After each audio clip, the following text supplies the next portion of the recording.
जेव्हा आपली मुलं बाहेर जातात, कुठल्याही कारणासाठी, कधी एखाद्या फंक्शनसाठी जातात, कधी स्कूलसाठी जातात, तर कधी आणखीन काही कारणासाठी बाहेर पडलेली असतात आणि आपण पालक मात्र ते घरी येईपर्यंत सतत काळजी करत असतो आणि ते साहजिकसुद्धा आहे. आपण आपल्या मुलांची काळजी घेण्यासाठी त्यांच्यासोबत एक मोबाईल चार्ज केलेला सतत ठेवावा. जेणेकरून त्याला काही संकट आलं, काही सांगायचं असलं, काही निरोप द्यायचा असेल, तर तो त्या मोबाईलवरून तो आपल्याला देऊ शकतो.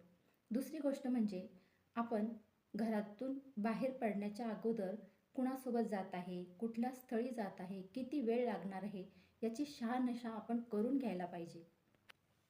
आणि घरी आल्यानंतरसुद्धा कुठे गेली होती, गेला होता, ही विचारपूस करायला पाहिजे आणि सर्व काही आपुलकीने विचारायला पाहिजे. म्हणजे त्यांनीसुद्धा आपल्याला मनमोकळेपणाने बोलले पाहिजे.